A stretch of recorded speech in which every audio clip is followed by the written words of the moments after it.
Olá, tudo bem?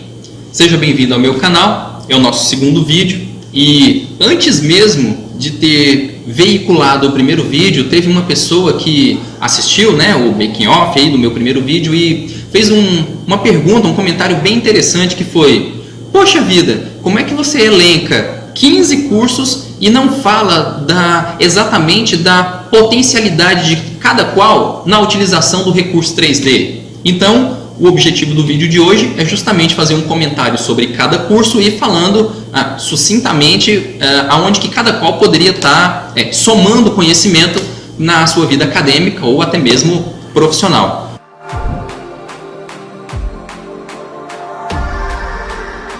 Então, vamos lá. O primeiro curso, salvo engano, no vídeo anterior foi o comentado curso de arquitetura. Nós sabemos que no curso de arquitetura existem, logo nos primeiros períodos, várias disciplinas que envolvem desenho, seja ela desenho básico ou até mesmo a geometria descritiva. Então, nós podemos fazer algumas demonstrações utilizando o recurso, porque é super importante essa etapa básica ficar bem consolidada para que você construa com sucesso uma maquete, um telhado.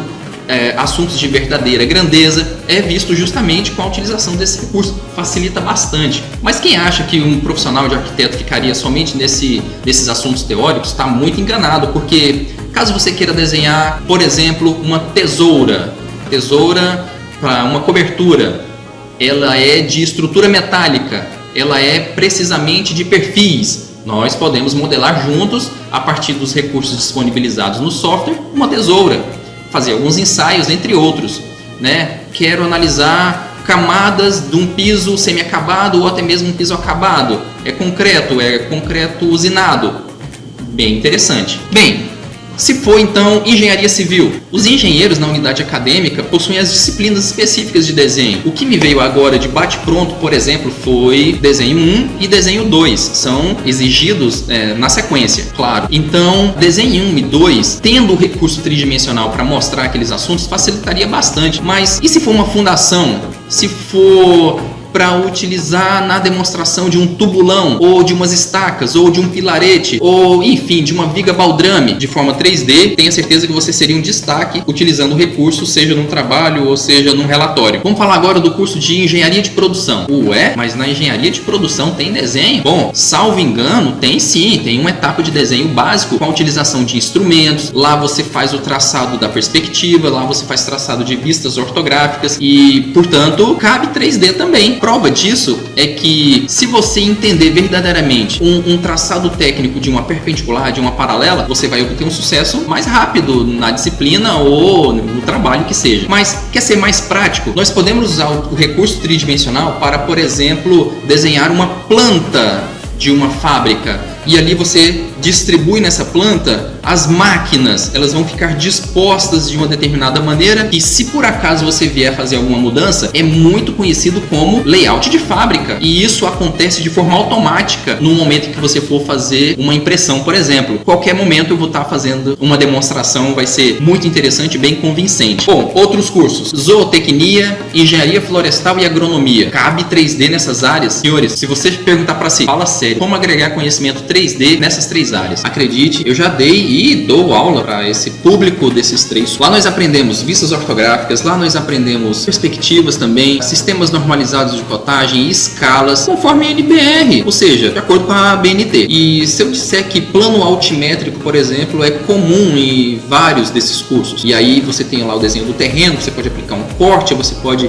entender o desnível, você pode entender a curva de nível. Nossa, temos muito a falar sobre os três cursos, que serão muito bem assistidos, inclusive. Ainda em zootecnia e agronomia, por exemplo, nós podemos propor, apresentar uma maquete eletrônica de uma pocilga, por exemplo. Nós podemos fazer com detalhe, com requinte meticuloso, a apresentação de uma chocadeira, por exemplo. Tudo é possível. Temos a matemática e geologia, outros dois cursos que demandam a disciplina de geometria descritiva, onde o aprendizado ficaria bem mais dinâmico, bem mais interessante e rico de informação, utilizando um recurso tridimensional. Só de ver as aulas, o vetor, o plano, a perpendicularidade, o paralelismo já vai ajudar enormemente qualquer dos públicos. Vamos para mais um, engenharia de petróleo e gás. Eu fico pensando assim, você já imaginou você fazendo uma apresentação de um vaso de pressão utilizando modelagem 3D? Acredite, ia ficar muito interessante e tal. Ter o alcance depois do aprendizado dos primeiros recursos, dos primeiros ícones ali na área de modelagem. E mais, não somente um vaso de pressão, mas a proteção que envolve isso, a escada de marinheiro que envolve isso, o projeto, quantizar,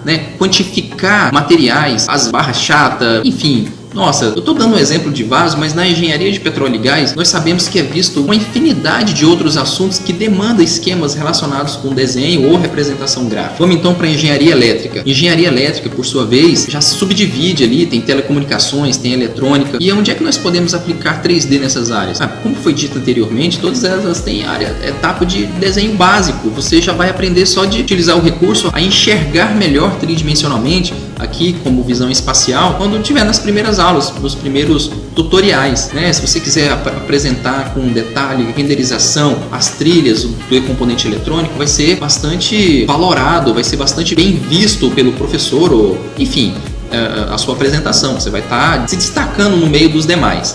Um outro curso, mecatrônica. Só que mecatrônica eu tenho uma breve historinha. No meu trabalho anterior, eu tinha uma amizade lá na engenharia, onde nós trabalhávamos, que é um aluno que era justamente acadêmico de engenharia, ele era finalista, e ele me fez uma pergunta que foi: que projeto eu poderia fazer como final para fechar as minhas disciplinas? Aí eu não soube responder de bate-pronto, mas no dia seguinte eu disse para ele: o que você gostaria de fazer para ajudar outras pessoas? Aí ele fez umas conexões lá e tal, lembrou que um dia ele estava no aeroporto e precisava de uma informação, e aonde ele ia buscar essa informação era muito distante. Se tivesse um robô ali, ele fez umas conexões, disse que se fosse uma pessoa idosa para ir até lá seria muito distante, e um robô resolveria esse problema com sensores. Você faria uma pergunta chave, e aí ele respondia. Mas resumindo bastante a história, todo robô, toda a ideia foi projetada utilizando recurso 3D, e eu ensinei, e foi bacana, ele produziu e teve um excelente rendimento, porque você consegue fazer utilizando o recurso, basta você também se empenhar um pouco. Demais áreas, engenharia de materiais. Gente, supondo que um determinado profissional consiga fazer um novo produto com um agregado de argila e polímero e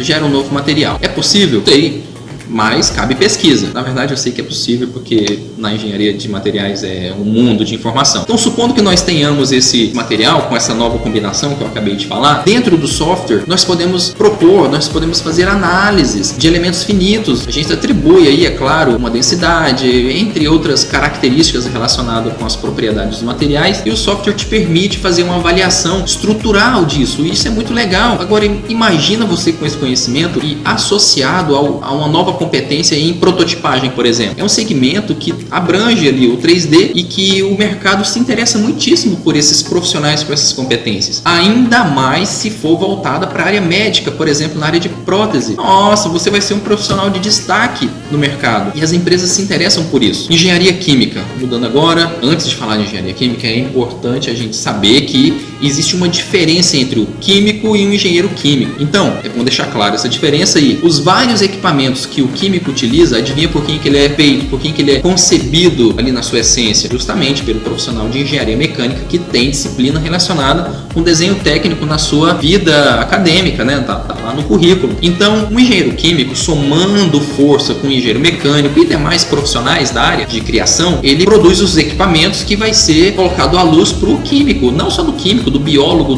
da biotecnologia, enfim, várias áreas, medicina inclusive. Fala um pouquinho agora de engenharia mecânica. Aí, bom, alguns vão achar que ele deixou por último, porque ele tem um carinho a mais, mas não é bem assim. Eu tenho sim um prazer enorme de trabalhar em equipe, propondo projeto, propondo soluções, mas o principal do assunto é que é uma área tão vasta que você pode atuar com modelagem 3D na mecânica plenamente, construindo bombas d'água, vários tipos de bombas, dispositivos mecânicos, jigs de montagem, jigs de solda. É um mundo de informação. O canal poderia ser voltado só para isso, mas não é. A gente vai falar sobre outras coisas também. Nós temos também desenho industrial. Alguns conhecem como design, mas eu estou falando um pouco mais precisamente do designer de produto, que é simplesmente tão grande e não dá para dissociar, quando você cria um novo produto, dissociar isso da área de engenharia, porque é comum os materiais, se vai suportar, por que esse material, a textura, entre outros. Na verdade, o profissional de design ele se mostra importante com o passar do tempo, né, a cada geração, porque os objetos, as máquinas, os produtos em geral, eles demandam interface e ninguém melhor habilitado do que o profissional de design para falar claramente e com segurança sobre esses assuntos, sobre essa interface. Bem, eu acredito que eu tenha elencado os 15 cursos que eu tinha falado no vídeo anterior. Chegou o momento de eu pedir para que você, caso tenha gostado do vídeo, clique no like, deixe algum comentário caso eu tenha esquecido de algum curso, tipo,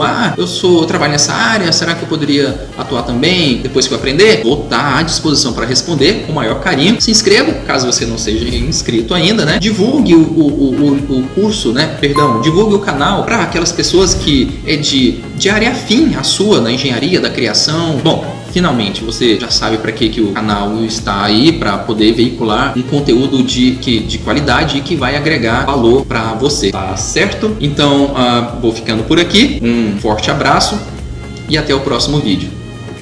Tchau, tchau.